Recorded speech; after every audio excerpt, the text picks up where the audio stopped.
बंधु माने आजिर एही कार्यक्रम को आपण मानकु स्वागत। आजिर एही कार्यक्रमटी कुंभ राशि व्यक्ति विशेष मानक पई बहुत गुरुत्वपूर्ण अटे कारण एप्रिल 20 तारिख अक्षय तृतीया ठारू आपणकर जीवन रे प्रचंड लाभ आसीबा पई जाउछि। यह एक ग्रह गोचर जहाँ कुंभ राशि व्यक्ति विशेष मानक पई खुशी एवं समृद्धिर क्षेत्र को वृद्धि करबा पई जाउछि। आपणकर वैवाहिक जीवन प्रेम जीवन आपणकर चाकरी सरकारी हेउ बा बेसरकारी क्षेत्र किंबा आपणकर व्यावसायिक उद्यम प्रत्येक क्षेत्र रे आपणको लाभ प्रदान करबाको जाउछि। कारण विशेष करी एप्रिल 17 तारिख रे शुक्र निज राशि रे प्रवेश करिवे। मंगल निजर स्वगृह रे अवस्थित एवं आपणकर द्वितीय भावरे गोचर करुछंती। मंगल शनि सहित गोचर करुछंती जेतेबेले सूर्य आपणकर वीरत्व एवं उद्योगर गृह को अधिकार करिछंती। यह व्यतीत जेपरि उल्लेख करा जायछि शुक्र निज राशि रे प्रवेश करिछंती। एही स्थिति रे शुक्रंकर उपस्थिति आपणकर जीवन रे एक गुरुत्वपूर्ण उन्नतिर संकेत देउछि। शुक्र एठारे बसी सूर्यंक सहित गोचर करुछंती। विशेष करी आपणकर तृतीय भावरे शनि एवं मंगल उभय आपणकर द्वितीय भावरे गोचर करुछंती। तेणु कुंभ राशि व्यक्ति विशेष मानक पई एहा एक असाधारण समय हेबाको जाउछि।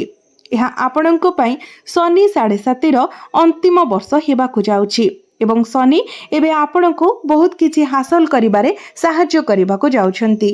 तो बंधु माने आसंतु जानिबा जे एही अक्षय तृतीया ठारू आपण मानकु केउ सबु क्षेत्र रे सफलता मिलिबाको जाउछि।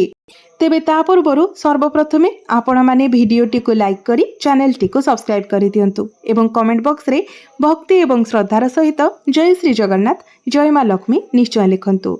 तो बंधु माने शुक्र आपणकर चतुर्थ भावरे गोचर करुछंती। एही स्थितिरु आपणकर पितामाता पति पत्नी एवं संतान मानक ठारू आपणको खुशी प्राप्ति हेबो। शुक्र हेउछंती स्वर्गीय सुखर प्रदाता। प्रभु शुक्र सांत्वना एवं आनंदर सर्वोत्तम दाता भावरे पूज्य। शुक्र ही आपणकर विलासपूर्ण जीवन शैलीर स्वभाव आपणक पाखरे थिबा जानवाहनर संख्या आपणक संपत्तिर परिमाण घरोई कर्मचारी किंबा बंगलार उपस्थिति एवं आपणकर मोटामोटी संपत्तिर परिमाण प्रकाश करती। जदि शुक्र आपणकर कुंडली रे शक्तिशाली एवं शुभ भावरे गोचर करती तेबे एपरि व्यक्ति राजनैतिक क्षेत्र रे इंजीनियरिंग भावरे किंबा आईएएस किंबा पीसीएस परि प्रतिष्ठित प्रशासनिक सेवारे उच्च पदवी हासिल करिबा प्रायतः निश्चित। वर्तमान सेही शुक्र एबे उच्च राशि रे प्रवेश करुछंती वृष राशि रे प्रवेश करुछंती। एहा व्यतीत आमे जदि आपणकर द्वितीय भाव को देखिबा तेबे वृष हेउछंती यार शासक राशि। शुक्र दुईटी राशिर कर्ता वृष एवं तुला एवं धन क्षेत्र एहाको न्यस्त करा जायछि। आपणकर जीवन रे आर्थिक प्राचुर्यर परिमाण केवल आपणकर कुंडली रे शुक्रंकर स्थान विश्लेषण करी निर्णय करा जाय परिबो।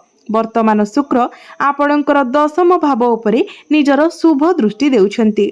दशम भावर कर्ता आपणकर क्यारियर आपणकर व्यवसाय आपणकर पितांक सहित आपणकर संपर्क एवं सबुठारु गुरुत्वपूर्ण आपणकर आयर उत्स को सूचित करती। तेबे बंधु माने अक्षय तृतीया ठारू आपणको असीम आध्यात्मिक पुण्य एवं स्थायी सफलता आनिबा पई जाउछि। एही समय सफलता पाई एक शक्तिशाली ज्योतिष समन्वय सृष्टि करिबो जहाँ सारा वर्ष धरी रहिबो।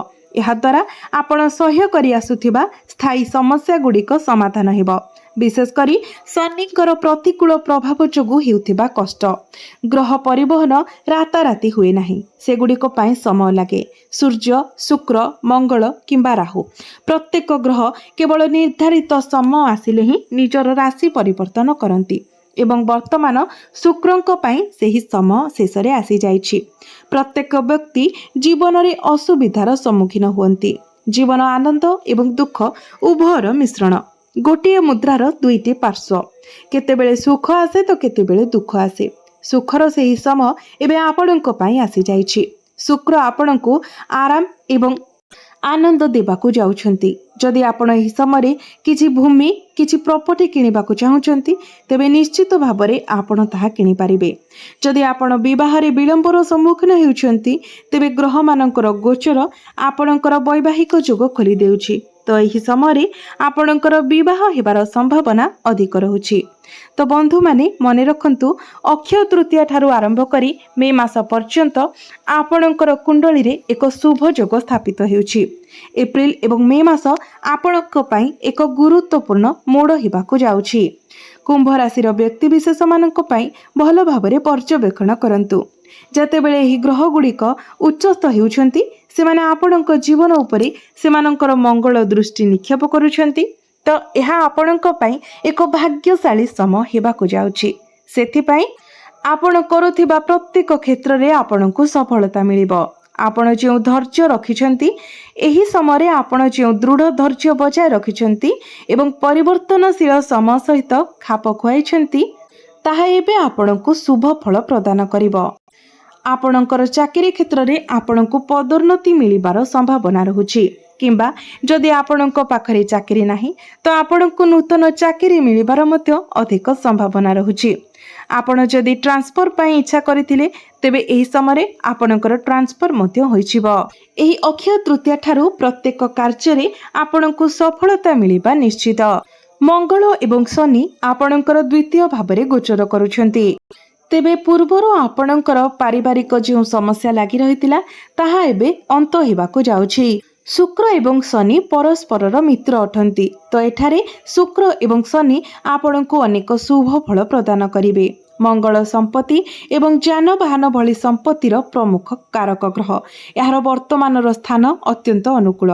तो एप्रिल रे आरंभ होइतिबा एही पर्याय मे मास पर्यंत जारी रहिबो। मे 11 तारिख रे मंगल राशि परिवर्तन करिवे, जहा द्वारा सूर्यंक सहित एक शक्तिशाली ग्रह संयोग गठन करिवे, जहाको आमे सर्वाधिक सिद्ध जोग बोली कहिथाउ। एही कारणरू आमे दाबी करूछु जे जानुआरी फेब्रुआरी एवं मार्च मास परे मु एतिकी कहिबी जे गत 5 वर्ष धरी आपण कष्टरे जर्जरित अछंती। अधा दशंधि धरी समस्या गुड़िक आपणकर पाखरे निरंतर भावरे टाणी होई आसुछि। 5 वर्ष धरी यह देखा जाउछि जेपरि गोटिए एवं अन्य एक समस्या आपणको निरंतर भावरे घारी रहिछि। पूर्वरु एही समस्या गुड़िक कमिबार कोनोसी लक्षण देखा जाउ नथिला, किंतु सेही समान समस्या गुड़िक एबे ह्रास पाइबा आरंभ हेबो। ईश्वरंक कृपा आपणक उपरे वर्षा हेबो। आपण आपणकर प्रत्येक प्रयास रे सफलता देखिबाको पाइबे। आपण एही समय संतान सुख प्राप्ति करिवे। आपणकर पिलामानक विषय शुभ फलाफल आपण प्राप्ति करिवे। सेमानकर चाकरी किंबा इंटरव्यू रे सेमाने उत्कृष्ट फलाफल हासिल करिवे, जहाँ आपणको अनेक आनंद एवं खुशी आनीदेव। बंधु माने यह जेहेतु अक्षय तृतीया ठारू आरंभ होउछि एवं अक्षय तृतीया दिन शक्तिशाली एवं सिद्ध जोगर संयोजन हेउछि, तो यही दिन आपण जो कार्य करती ताहा 100% सफलतार सहित पूर्ण हुए। जदि आपण एही दिन सोना किंबा रूपारे किछि इन्वेस्ट करूछंती तेबे आपण सारा वर्ष सेही निवेशर अविनाशी फल प्राप्त करिवे।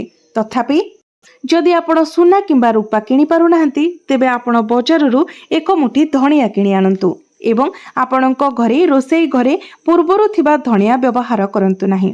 बजाररू जाई एक छोट परिमाणर जिनिस आनंतु, किछि मात्रारे धनिया आनंतु एवं विकल्प भाबरे आपण सेही धनिया को व्यवहार करंतु। आपण धन पाई जो श्रद्धा एवं भक्ति करिवे सेही समान श्रद्धा एवं भक्तिर सहित एही धनिया गुडी को आपणकर पूजा घरे पूजा करंतु। एहा सहित आपण अक्षय तृतीय दिन घर को एक नूतन झाड़ू मध्य निश्चित भाबरे आनंतु। एही दिन आपण झाड़ू मध्य पूजा करिबा उचित, कारण झाड़ू को माँ लक्ष्मीकर प्रतीक भाबरे मना जाय थाए। तेणु एही दिन आपण घर को नूतन झाड़ू निश्चित भाबरे आनंतु। तो बंधु माने एबे आसंतु जानिबा किछि प्रतिकार विषय जो प्रतिकार गुड़िक करबा द्वारा आपणको अधिक मात्रा रे शुभ फल प्राप्ति हेबो एवं जहाँ सबु अशुभत्व रहुछि से गुड़िक मध्य खंडन होजिबो। तो बंधु माने जदि आपणक घरे कदली गछ किंबा तुलसी गछ अछि तो आपण अक्षय तृतीय दिन कदली गछ को पूजा करंतु, तुलसी गछ को मध्य पूजा करंतु। आपणकर परिवार को कष्ट देउतिबा समस्त समस्या दूर होइजिबो। ଆପଣଙ୍କ ଗୃହରେ ଯେକୌଣସି ନକାରାତ୍ମକ ଶକ୍ତି ଥିବ ତାହା ମଧ୍ୟ ଦୂର ହୋଇଯିବ। ଏହା ବ୍ୟତୀତ ପ୍ରତ୍ୟେକ ଦିନ ଆପଣ ହନୁମାନ ଚାଳିଶାର ପାଠ କରନ୍ତୁ ଏବଂ ପ୍ରତ୍ୟେକ ଦିନ ଶନିଙ୍କର ବୀଜ ମନ୍ତ୍ର 108 ଥର ଜପ କରନ୍ତୁ ଏବଂ ପ୍ରତ୍ୟେକ ଦିନ ଆପଣ ଉଦିତ ସୂର୍ଯ୍ୟଙ୍କୁ ତମ୍ବା ପାତ୍ରରେ ଜଳାର୍ଘ୍ୟ ଅର୍ପଣ କରନ୍ତୁ। ଆପଣଙ୍କୁ ଅଧିକ ମାତ୍ରାରେ ଶୁଭ ଫଳ ପ୍ରାପ୍ତି ହେବ। ତେବେ ବନ୍ଧୁମାନେ, ଆପଣଙ୍କର ଜୀବନ ମଙ୍ଗଳମୟ ହେଉ, ଏହା ହିଁ ଈଶ୍ୱରଙ୍କ ନିକଟରେ ମୋର ପ୍ରାର୍ଥନା। ଧନ୍ୟବାଦ।